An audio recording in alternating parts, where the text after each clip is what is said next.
Salam sejahtera dalam kasih Tuhan. Saat ini kita ada di channel Pancaran Air Sorgawi, channel yang benar-benar pas untuk kita semuanya. Topik kita adalah pelajaran praktis dari peristiwa kejatuhan iblis.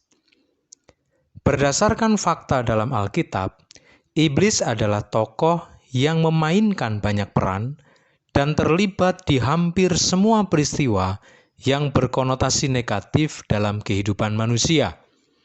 Yang sering menjadi pertanyaan adalah, dari mana asal-usul iblis? Apakah Allah menciptakan iblis?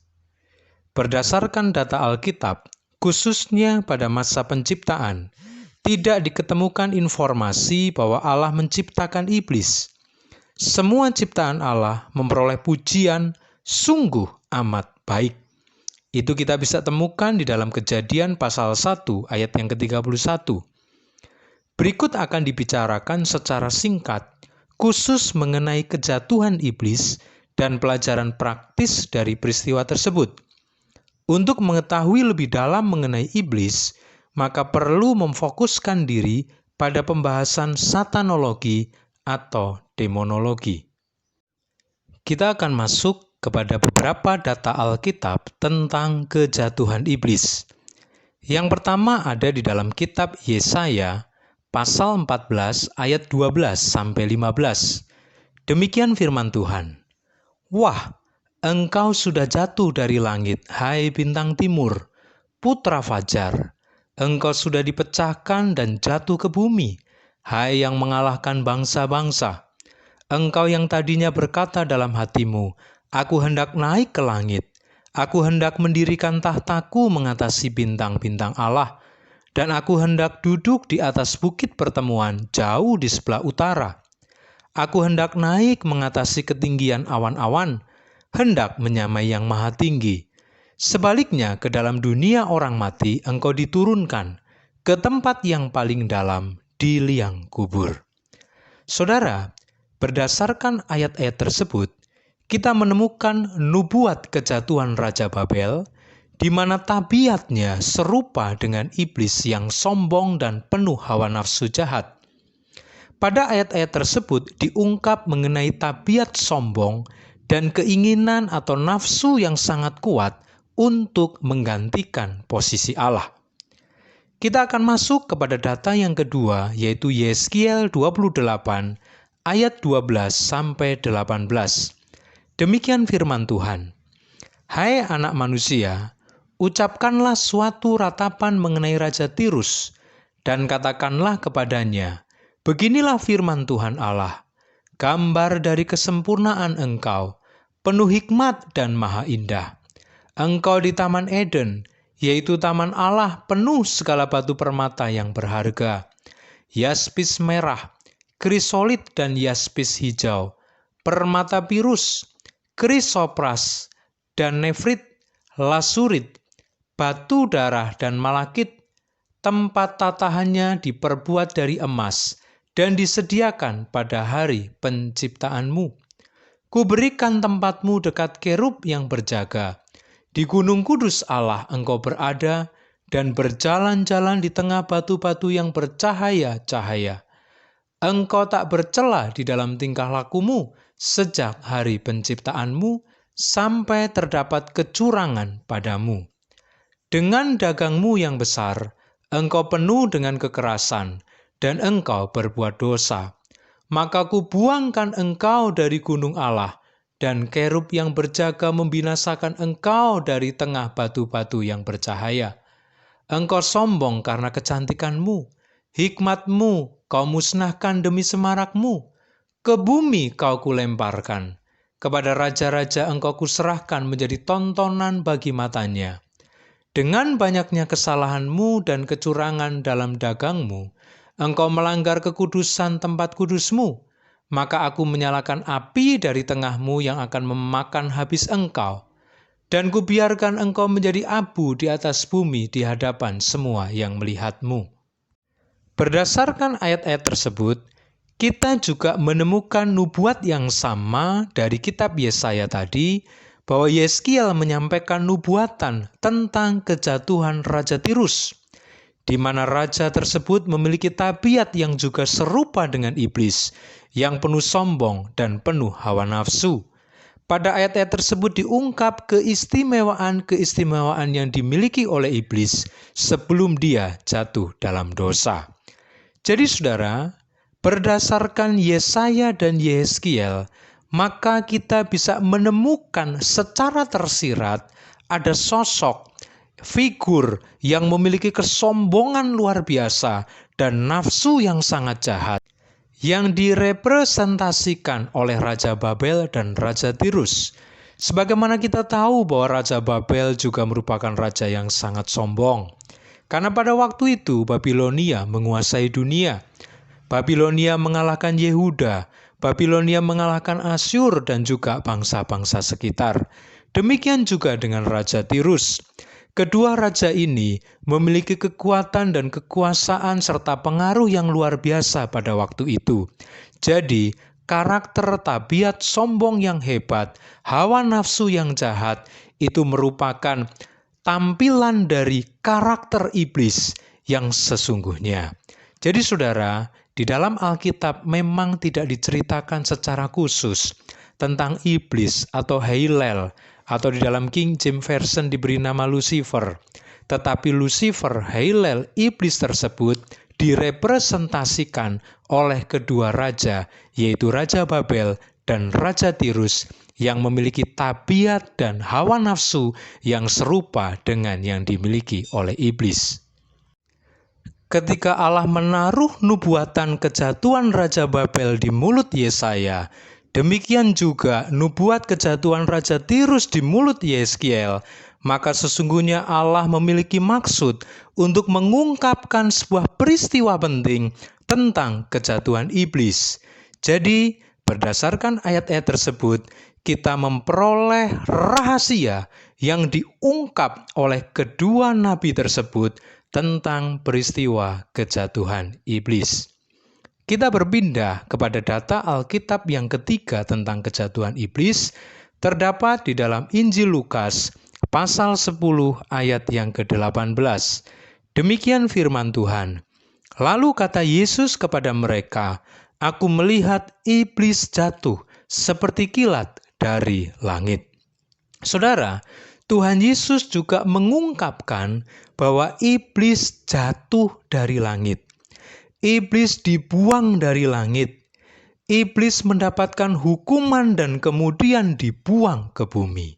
Jadi saudara, berdasarkan pernyataan Tuhan Yesus bahwa sesungguhnya tadinya iblis berada di sorga. Iblis berada di langit bersama-sama dengan Allah. Tetapi karena kejatuhannya, maka iblis dibuang dari sorga. Kita berpindah kepada bagian berikutnya, yaitu akar kejatuhan iblis. Apa sih sebenarnya penyebab dari kejatuhan iblis? Yang pertama tadi sudah saya singgung dan sudah kita temukan dari ayat-ayat yang sudah kita baca, yaitu kesombongan. Iblis merasa diri lebih hebat dari lainnya. Iblis merasa memiliki kehebatan, memiliki keistimewaan dari yang lainnya.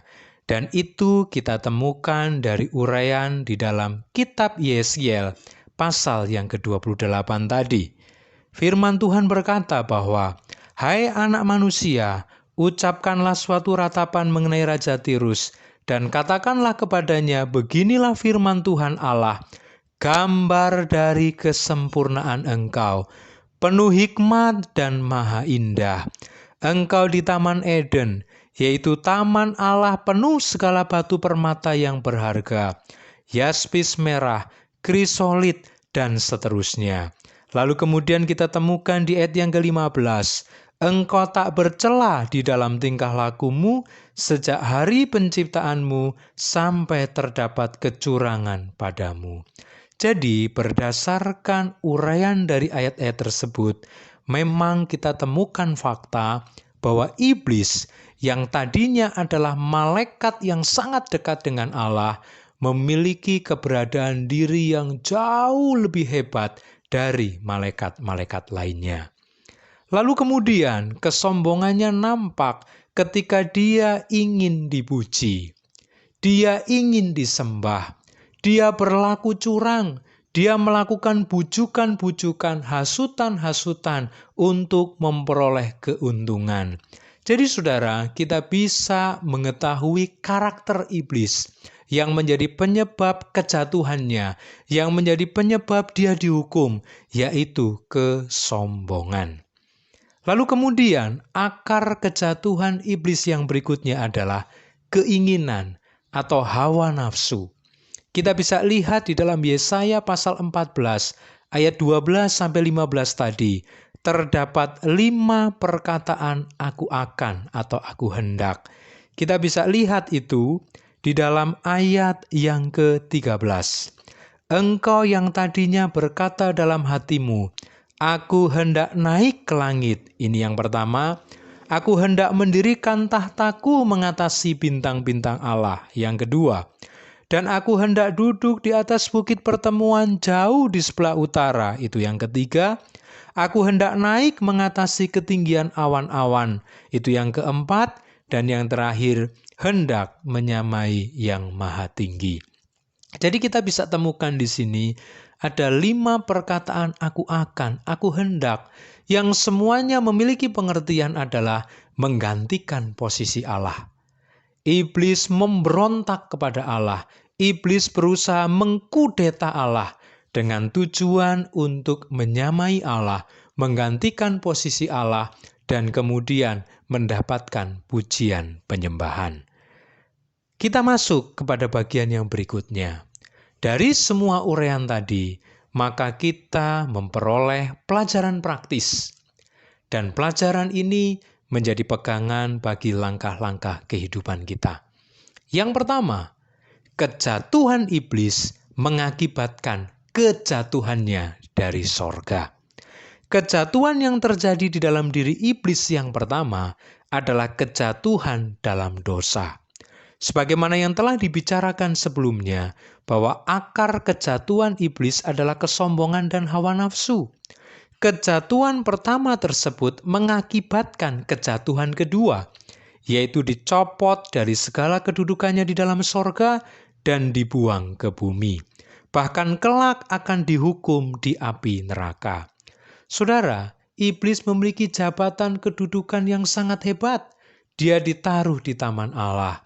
Bahkan di data-data Alkitab yang lainnya memberitahu bahwa dia adalah ketua dari kerub.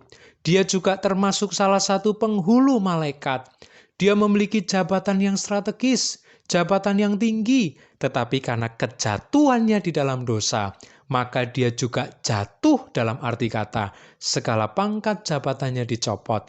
Dia juga jatuh dalam arti kata dia mendapatkan hukuman dari Allah, dibuang dari sorga, dan kelak akan dihukum di api neraka.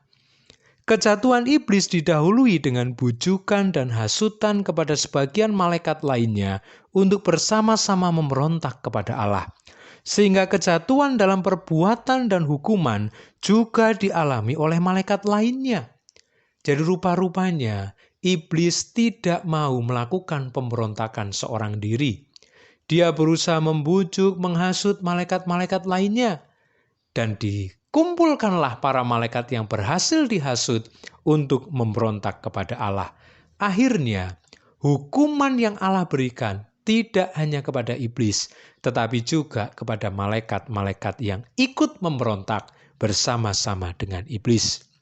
Oleh karena itu, saudara, marilah kita selalu sadar agar kita tidak dikuasai kesombongan dan hawa nafsu jahat, serta berjaga-jaga agar tidak masuk dalam godaan iblis.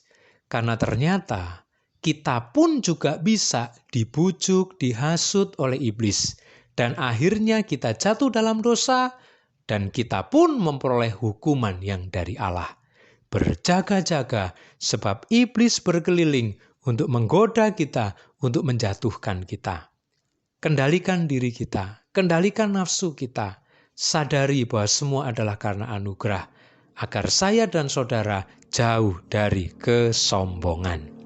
Pelajaran praktis yang kedua yang kita bisa dapatkan dari peristiwa kejatuhan iblis adalah Perhatikan segala kebaikan Tuhan dan bersyukurlah. Iblis atau Hillel atau Lucifer memiliki banyak keistimewaan dibandingkan malaikat-malaikat lainnya. Bahkan dikatakan dia adalah putra fajar. Dan di dalam Yeskiel tadi diuraikan segala keistimewaan atau kelebihan-kelebihan dari iblis. Baik keistimewaan diri maupun jabatan. Hal tersebut tidak membuat dia bersyukur dan semakin bersungguh melayani Allah. Malahan dia ingin memberontak kepada Allah. Rasa tidak puas dengan segala berkat dan perbuatan Allah dalam diri kita membuat kita sulit untuk bersyukur. Hal ini dapat membuat kita berpotensi melakukan banyak kesalahan dan kejahatan demi kepuasan hawa nafsu, seperti korupsi, terima suap, menipu, berzinah, dan lain sebagainya. Itu semua karena adanya rasa tidak puas. Itu semua karena kita tidak mampu melihat perbuatan-perbuatan Allah yang ajaib bagi kita. Itu semua yang membuat kita tidak bisa bersyukur kepadanya.